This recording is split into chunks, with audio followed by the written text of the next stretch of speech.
सावन की महाशिवरात्रि के दिन कांवड़ मेले का समापन हो गया। सरकार के अनुमानित आंकड़ों के अनुसार इस बार 4 करोड़ के करीब यात्री उत्तराखंड कांवड़ लेने पहुंचे।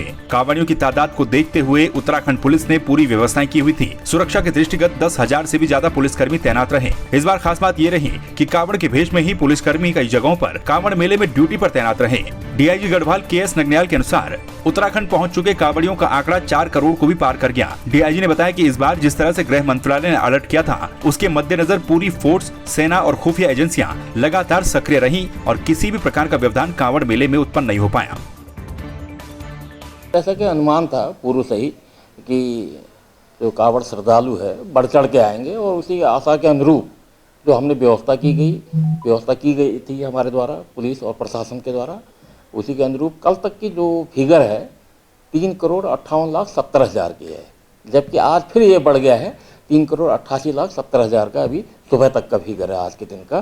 तो इस तरह से अभी भी आ ही रहे हैं, तो मुझे लगता है ये फिगर जो है करीब 4 करोड़ के आसपास जा सकता है। हमारे द्वारा समय समय पर हमारे जो स्टाफ है सबको ब्रीफिंग करना है। प्रत्येक दिन सेक्टर ऑफिसर, जोनल ऑफिसर और सुपर जोनल ऑफिसर के साथ बैठक, उनसे फीडबैक लिया जाना। साथ ही हमारे द्वारा कांवड़ के बीच में जो हमारे स्टाफ है वो भी कांवड़ियों के बेस में ही थे, ताकि इस तरह की कोई भी छोटी से छोटी जानकारी हम तक प्राप्त हो।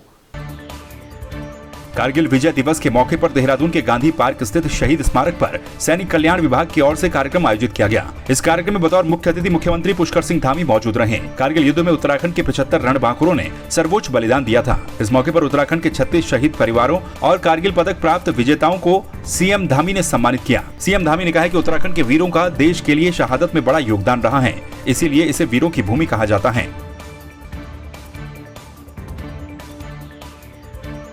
कारगिल विजय दिवस के अवसर पर मैं कारगिल के सभी शहीदों को नमन करता हूं कि उनके शौर्य और पराक्रम से हमको कारगिल जैसी जो असंभव लगने वाली विजय, उसमें उन्होंने हमारे देश की रक्षा के लिए अपने प्राणों का बलिदान किया। हमारी सेना ने अदम्य साहस और वीरता का परिचय दिया और भारत का एक नया इतिहास लिखा, दुनिया का एक नया इतिहास लिखा।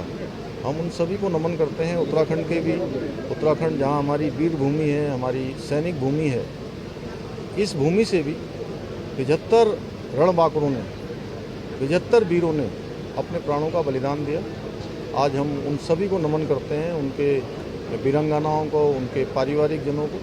यहाँ पर आज उनके साथ हम लोगों ने उनकी स्मृति में उनको स्मरण किया है और वो हमारे हमेशा स्मरण में रहें, उसके लिए हम लोग प्रत्येक वर्ष यहाँ पर काम कर रहे हैं। मुझे इस बात का भी फक्र है कि मेरे इस उत्तराखंड से अनेकों लोग जब कोई भी युद्ध हुआ, यहाँ की शहादत हमेशा हमारे वीर जवानों ने दी है।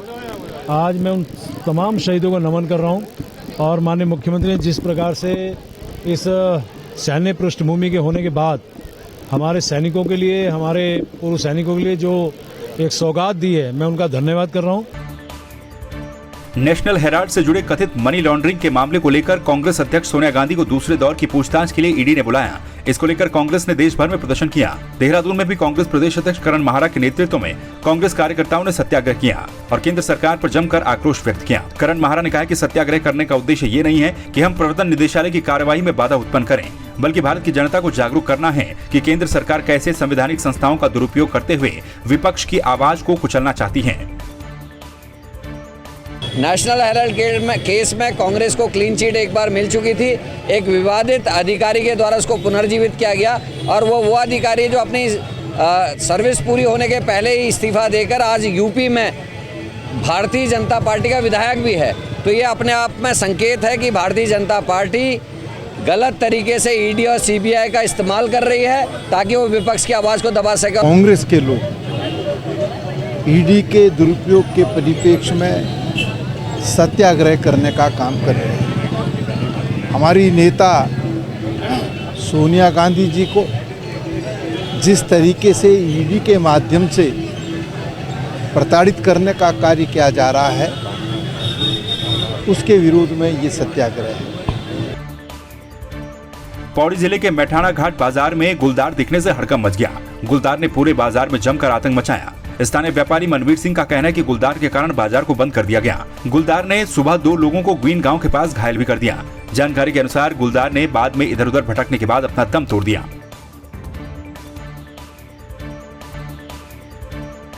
कोटद्वार चिलरखाल मोटर मार्ग पर सुखरो पुल के पास बाइक और ई रिक्शा की टक्कर हो गई। इस हादसे में 3 लोग गंभीर रूप से घायल हो गए। घायलों को कोटद्वार के बेस अस्पताल में भर्ती करवाया गया। प्रत्यक्षदर्शियों ने बताया कि बाइक पर सवार 3 युवक कोटद्वार शहर की ओर जा रहे थे। इसी दौरान ई रिक्शा से उनकी टक्कर हो गई। बाइक में सवार तीसरा युवक मौके से फरार हो गया। डॉक्टर के मुताबिक दोनों बाइक सवार युवक नशे की हालत में थे।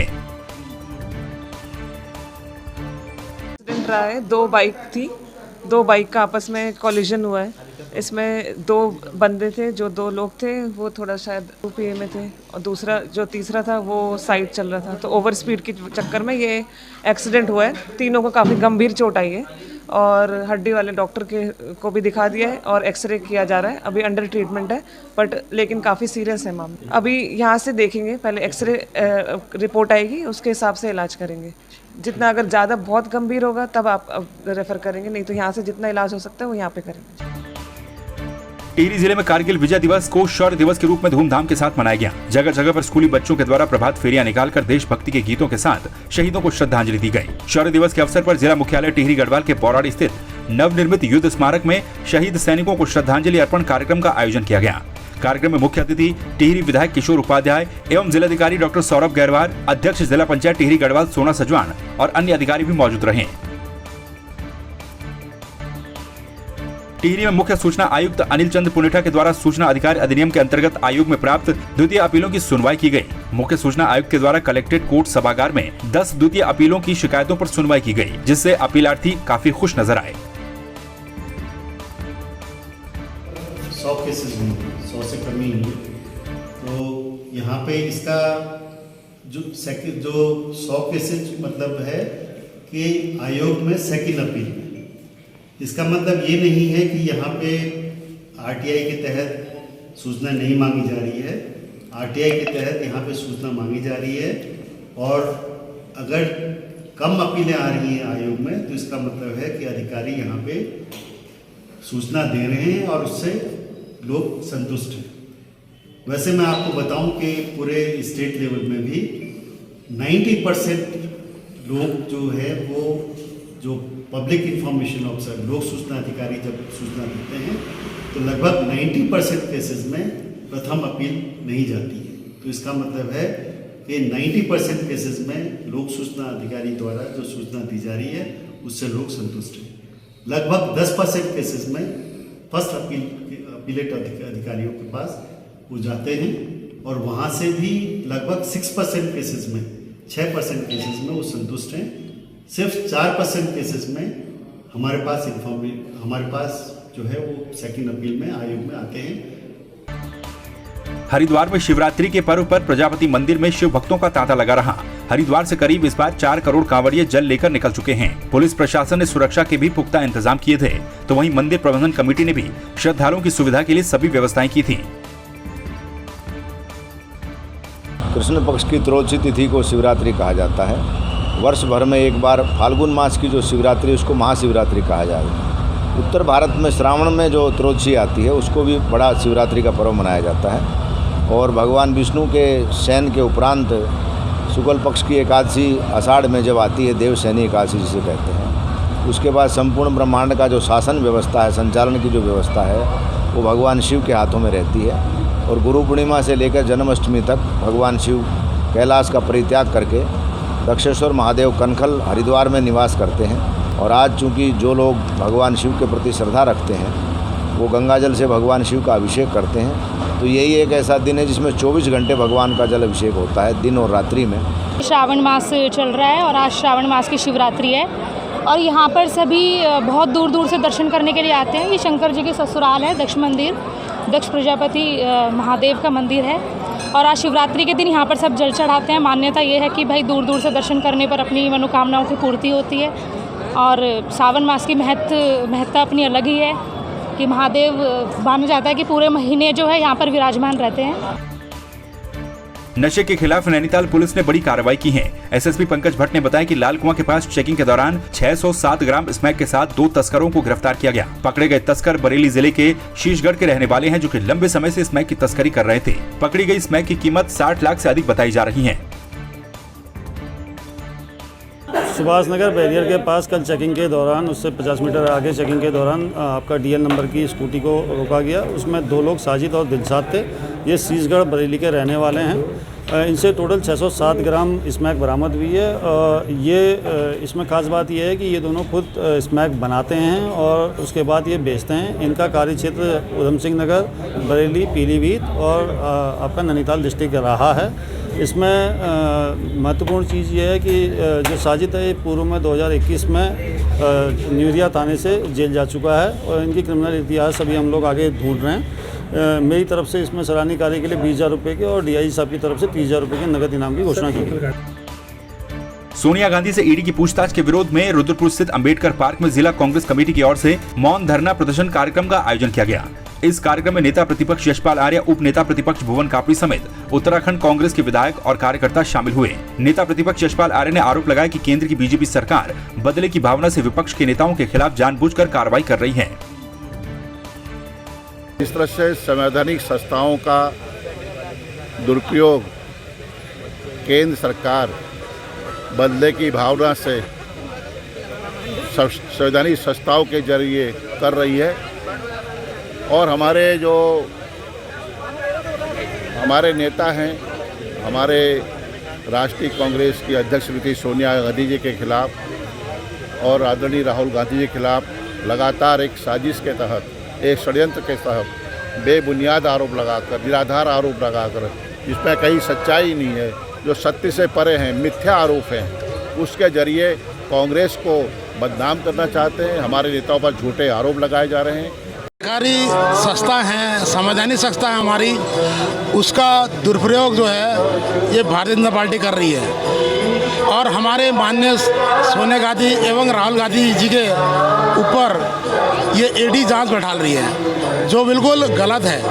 और जैसे कि विपक्ष एक मजबूती के तौर पे मूलभूत व्यवस्थाओं को लेकर के और जैसे कि महंगाई को लेकर के, युवाओं को लेकर के जहां आवाज़ उठाने का काम कर रही है, वहां इनको डर लग रहा है। तो ऐसे में ये ईडी जांच करा रही है, पुलिस को आगे कर रही है। लेकिन मेरा कहना है कि भारतीय जनता पार्टी जो हमारे ऊपर जो ऐसे तरीके से षड्यंत्र रच रही है और विपक्ष को कमज़ोर करने का प्रयास कर रही है, कमज़ोर नहीं है। कारगिल शौर्य दिवस के अवसर पर हल्द्वानी में भी शहीदों को याद किया गया। शहीद पार्क में शहीद स्तंभ पर पूर्व सैनिकों, जिले के तमाम अधिकारियों ने पुष्प अर्पित करते हुए श्रद्धांजलि अर्पित की। इस मौके पर पूर्व सैनिकों ने कहा कि कारगिल युद्ध में नैनीताल जिले के 5 वीर जवानों ने भी अपने प्राणों की आहुति देकर देश का मान बढ़ाया। यही नहीं, कुमाऊं और गढ़वाल रेजिमेंट के वीर सेनानी हमारे गौरव हैं और भारतीय सेना के बलिदान एवं उनकी सेवाओं को कभी भी भुलाया नहीं जा सकता। कारगिल विजय दिवस एक भारतीय सेना की ऐतिहासिक जीत का एक प्रतीक है। यह शायद पहला एक ऐसा युद्ध है कि जिसमें दुश्मन ने पूरी तैयारी के साथ अपनी मनमर्जी के, अपनी इच्छानुसार एक युद्ध का मैदान चुना, उसमें पूर्ण रूप से किलाबंदी की और जितने भी शस्त्र हैं उनको ठीक ढंग से लेआउट किया, माइन लेइंग किया, ताकि वो किसी की पहुंच से में ना हो। लेकिन भारतीय सेना के इस अदम्य साहस को हम सैल्यूट करते हैं कि उन्होंने ऐसे वीरान पर्वतों में जाकर के, कठिन पहाड़ियों में चढ़ करके और दुश्मन के छक्के छुड़ाए और दुश्मन के नापाक इरादों को फेल किया और दुश्मन को लाचार हो करके हमारा जो क्षेत्र में घुस के आए थे उस क्षेत्र को खाली करके भागना पड़ा। विजय दिवस के रूप में मनाया जाता है। ये हमारे देश के लिए बहुत बड़ी गौरव की बात है। हालांकि हमने जो योगदान दिया, मतलब हमारे पतियों ने जो शहादत दी है, उसको तो कभी भुलाया नहीं जा सकता है और उनकी कमी कोई पूरी कर ही नहीं सकता है, चाहे कोई सरकार हो, चाहे घर वाले हो, कोई भी हो। भीमताल के उखलकांडा ब्लॉक के गोनियारो गांव में चंदन हत्याकांड का खुलासा न होने से आक्रोशित परिजनों और ग्रामीणों ने हल्द्वानी पहुंचकर बुद्ध पार्क में पुलिस प्रशासन के खिलाफ जोरदार प्रदर्शन किया। गांव वालों ने पुलिस की कार्यप्रणाली पर भी सवाल खड़े किए हैं। ग्रामीणों का कहना है कि 1 जून को गोनियारो गांव से चंदन अपने ससुराल अपनी पत्नी को लेने निकला था, लेकिन वो अपने ससुराल नहीं पहुंच पाया। 6 जून को चंदन की लाश उसके ससुराल के पास ही मिली। चंदन की हत्या कर शव को तेजाब से जलाया गया था। वहीं एसएसपी का कहना है कि इस पूरे मामले में गंभीरता के साथ जांच की जा रही है। जल्द ही मामले का खुलासा किया जाएगा। हम तो हत्यारों को सजा दिलवाना चाहते हैं। हटेंगे पुलिस तो कह रही है, ऐसे ही तो कह रही है जैसे पहले वहाँ की पुलिस कहती है, ऐसे ये भी कह रहे हैं न्याय। हम तो न्याय मांगने को आए को हुई थी उस दिन से कोई चीज कोई की वो नहीं अरे बार बार लड़के दौड़े। आज आदमी अपने किराए से यहाँ आ रहे हैं, क्या पता पुलिस आज तक कुछ नहीं कर रही है। अब कब करती है ये पुलिस? इसमें पुलिस द्वारा, क्योंकि ये बेसिकली रेवेन्यू क्षेत्र का मामला था, लेकिन जब इन्होंने कंप्लेंट पुलिस को दी तो पुलिस द्वारा इसमें फ़ौरन एफआईआर की गई, क्योंकि इसमें कोई देर नहीं की गई। इसमें हमारी एसओजी की टीम 2 दिन तक वहाँ पूछताछ में लगी। इसके अलावा कल इसमें 3 लोगों के लाई डिटेक्टर टेस्ट के लिए एसओ साहब खुद इनकी लेकर के जो है आपका सीबीआई लैब में कराने लाई डिटेक्टर टेस्ट कराने गए हैं। आज उनका लाई डिटेक्टर टेस्ट हो जाएगा। लाई डिटेक्टर टेस्ट के बाद जो चीज़ स्पष्ट हो पाएगी उसके आधार पर आगे की कार्रवाई की। इसमें अभी कुछ नहीं कह सकते, क्योंकि इनके द्वारा जो शक किया गया है उन 3 ही व्यक्तियों के लाई डिटेक्टर टेस्ट हो रहे हैं। थत्यूड़ ब्लॉक के रामलीला मैदान में लगभग 1 साल से कूड़ा निस्तारण के लिए खड़ी गाड़ी जंग खा रही है। श्यामा प्रसाद मुखर्जी रूरबन मिशन के तहत ये गाड़ी संचालित की गई थी। तहसील धनौल्टी के अंतर्गत 10 ग्राम पंचायतों के लिए जैविक व अजैविक कूड़ा निस्तारण के लिए वाहन का इस्तेमाल किया जाना था, किंतु इसका उपयोग आज तक नहीं हो पाया। वहीं अधिकारियों का कहना है कि गाड़ी चालक व सफाई कर्मचारियों के वेतन की व्यवस्था बजट में नहीं होने के कारण इस गाड़ी का संचालन नहीं हो पा रहा है।